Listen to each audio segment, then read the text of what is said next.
Darf ich mich eigentlich gegen Polizeikontrollen wehren? Wir klären es in diesem Video.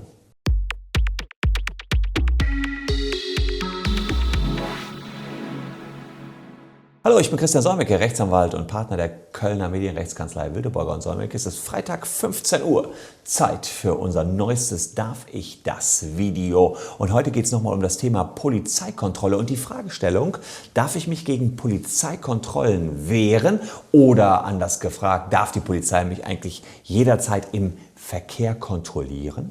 Jeder kennt das.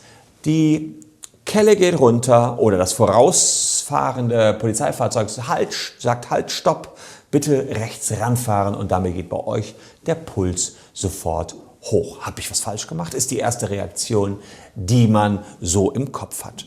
Und das ist auch oft die erste Frage, die die Polizisten euch stellen. Die sagen nämlich, na, Sie wissen schon, was Sie falsch gemacht haben. Und manche antworten dann instinktiv darauf, ja, ich glaube, die Ampel war rot.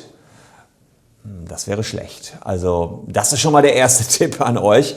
Auch wenn so eine Frage von den Polizisten gestellt wird, Sie wissen schon, was Sie falsch gemacht haben, bitte gar nicht antworten, sondern keine Ahnung. Mit Schulterzucken antworten, denn das ist euer gutes Recht.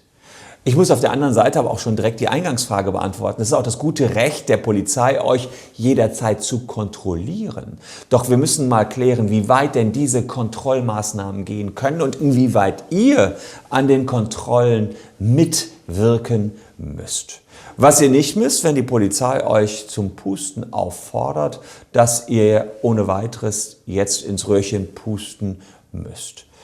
Dazu gibt es keinen Anlass. Es kann allerdings dann passieren, dass die Polizei euch zur Wache führt und euch dort Blut abnehmen will. So eine Blutabnahme ist nicht ohne weiteres möglich. Man braucht dafür in der Regel einen richterlichen Beschluss. Es sei denn, es besteht Gefahr im Vollzug. Und Gefahr besteht normalerweise schon deswegen in Verzug, wenn ihr nach Alkohol riecht. Dann kann auch eine Blutabnahme durch den Staatsanwalt oder durch die Polizei angeordnet werden, ohne dass ein Richter dabei ist. Der muss das dann nur nachträglich entsprechend genehmigen. Das muss man sich also genau überlegen. Pusten ins Röhrchen solltet ihr auf jeden Fall nur dann, wenn ihr euch sicher seid, keine Drogen genommen zu haben oder eben nichts getrunken zu haben. Wichtig ist, ihr müsst lediglich Angaben zur Person machen. Ihr müsst den Führerschein und den Fahrzeugschein vorzeigen, müsst aber ansonsten nicht in irgendeiner Weise an eurer Überführung mitwirken, müsst nicht sagen, wie schnell ihr gefahren seid. Also da bitte erst einmal den Mund halten. Was die Polizei noch darf, sie darf den vorschriftsgemäßen Zustand des Fahrzeugs überprüfen. Sie darf also am Nummernschild gucken, ob eine Hauptuntersuchungsplakette vorhanden ist. Sie darf euch auch danach fragen, ob es einen Verbandskasten gibt und ob ihr ein Warndreieck an Bord habt. Die Polizei darf aber nicht selbst nach dem Brocken suchen, sondern sie ist darauf angewiesen, dass ihr die übergebt. Das heißt also auch, dass ein Polizist jetzt nicht so ohne weiteres zu euch ins Auto steigen darf und dann da wild anfangen kann, nach einem Verbandsdreieck, Verbandskasten oder einem Warndreieck zu suchen. Nein, ihr müsst es übergeben. Und habt ihr eine Leiche im Kofferraum liegen, dann würde ich bitte den Kofferraum eher geschlossen halten und dann sagen, ich habe kein Warndreieck dabei. Dann zahlt ihr lieber die, weiß ich nicht, 20 € Bußgeld, weil ihr es nicht dabei hat. Aber das nur als Tipp am Rande für die Schwerkriminellen unter euch. Nein, Scherz beiseite.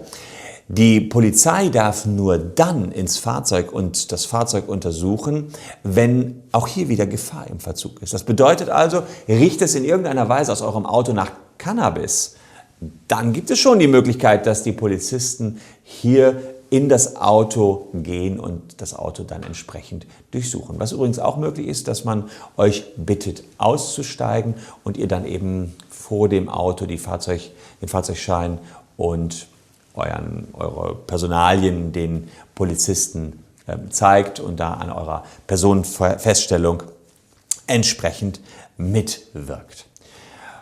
Das sind erste Tipps. Ihr solltet euch, das war auch noch was ich am Anfang in den Raum gestellt hatte, kann man sich wehren.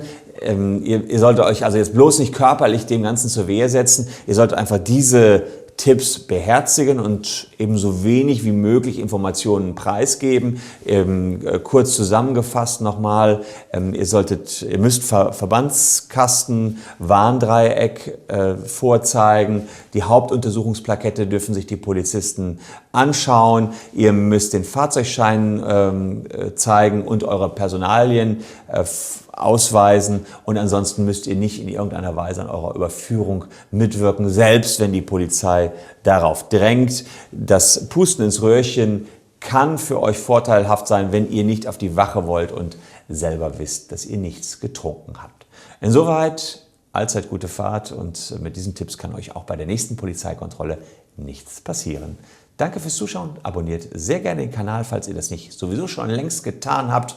Und dann werde ich euch auch künftig hier weitere gute Tipps geben. Und falls eure Freunde das interessieren könnte, dann teilt das Video gerne in den sozialen Netzwerken weiter. Tschüss und bis morgen.